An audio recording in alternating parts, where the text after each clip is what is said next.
নমস্কার বন্ধুরা, সুপ্রভাত। তারপর বলো সবাই কেমন আছো? আর আমি ভালোই আছি। আর এখন দেখো সকালবেলা এই সময়টা এত তাড়া থাকে না, মেয়ে যাবে স্কুলে, তো ওকে স্কুলের টিফিনটা করে দিচ্ছি। আজকে চাউমিন দিচ্ছি, সকালবেলা ওর বাবাকেও চাউমিন করে দিয়েছি, কিন্তু ওর বাবাকে ভোরবেলা করে দিয়েছি, তো তো তখন আর মেয়েরটা করিনি, কারণ ওর বাবা তো খাবে টিফিন টাইমে 10টার সময়, কিন্তু মেয়ে খাবে সেই দুপুরবেলা, মানে স্কুলে যখন টিফিন টাইম হবে তখন। তো সেই কারণে মেয়েরটা আবার আলাদা করে করলাম। চলো টিফিনটা গুছিয়ে দিই, টিফিন দিয়ে দিই, জল দিয়ে দিই।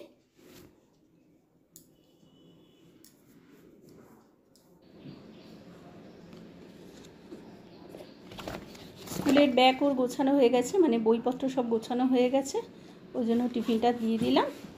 আর মেয়ে গেছে স্নানে, আসলে ওকে খেতে দিয়ে দেবো। প্রত্যেক দিন এই সময়টা পুরো আমি দৌড়তে থাকি যতক্ষণ না ও বেরোয়। এই যে ও খেতে বসে গেছে, চুল বাঁধা হয়নি, খেয়ে দিয়ে উঠলে তারপরে চুলটা বেঁধে দিই। আর সকালবেলা ভাত ডাল আর ওকে একটু মাছ করে দিলাম।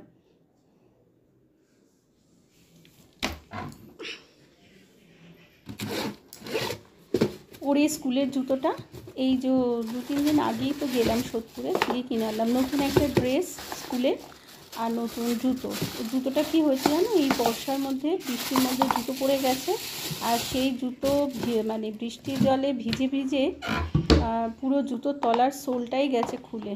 সেই জন্য আবার একটা নতুন জুতো কিনে আনা হলো। জানি না এটা কতদিন টেকাতে পারবে।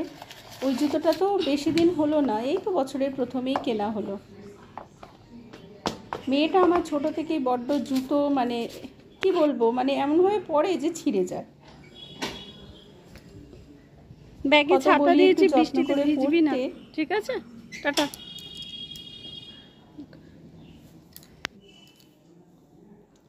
মেয়ে স্কুলে চলে গেছে, তাও প্রায় 1 ঘন্টা হলো, আর তারপর দেখো অঝোরে বৃষ্টি পড়তে শুরু করেছে।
কেই বলে বোধহয় শ্রাবণের ধারা।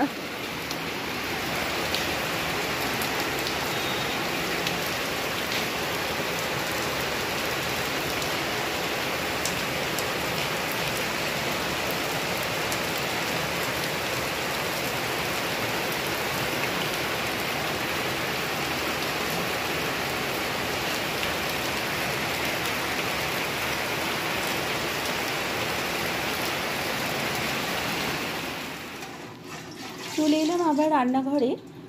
সকালে তন্নির জন্য শুধু একটা মাছ করে দিয়েছিলাম, আসলে আজকে করবো একটু চিকেন। এবার চিকেনটা সকালবেলা তাড়াহুড়ো করে ভালো হবে না বলে সকালে আর করিনি। এই চিকেনটা আসলে রোববার করার জন্য আনা হয়েছিল। এবার রোববার দিনকে ওর বাবা মানে সোমবার করছিল শ্রাবণ মাসে, সেই জন্য রোববার নিরামিষ খাচ্ছিল। তো সেই কারণে আমি রবিবার দিন আর করলাম না, যেহেতু ওর বাবা খাবে না, তো সেটা রেখে দিয়েছিলাম। আর সোমবার তো নিরামিষ আমাদের, সেই জন্য আজকে করছি। এখন করে রাখছি, আমি আর মা দুপুরে খাবো, তন্নি স্কুল থেকে এসে খাবে, ওর বাবা রাত্রে খাবে। একটু কস্তুরি মেথি দিলাম। আর আজ তো মঙ্গলবার, কাল বাদে পরশু ইন্ডিপেন্ডেন্স ডে, তো ছুটি সবার। তো ভেবেছিলাম যে ইন্ডিপেন্ডেন্স ডের দিনকে সবাই বাড়ি থাকবে, সেদিন মাংসটা করব। কিন্তু যদি আবার গন্ধ হয়ে যায়, তাই শেষ পর্যন্ত করেই ফেললাম। মাংসটা কষানো হয়ে গেছে, জল দিয়ে দিলাম। এবার একটু একটু ফুটলেই নামিয়ে দেবো। কষতে কষতে অর্ধেক সেদ্ধ হয়ে গেছে, দেখো। আর একটু জল দিয়ে ফুটুক, আর একটু ফুটুক, তারপর নামাবো। আর এদিকে দেখো বৃষ্টিটাও কমে গিয়ে একটু বেশ ভালো রোদ উঠে গেছে। ছাদে জামা কাপড়গুলো সব দিয়ে আসি। তো চলো বন্ধুরা, আজকের মতো ভিডিও এখানেই শেষ করি। আর তোমাদের সঙ্গে দেখা হবে পরবর্তী ভিডিওতে। সবাই খুব ভালো থেকো, টাটা।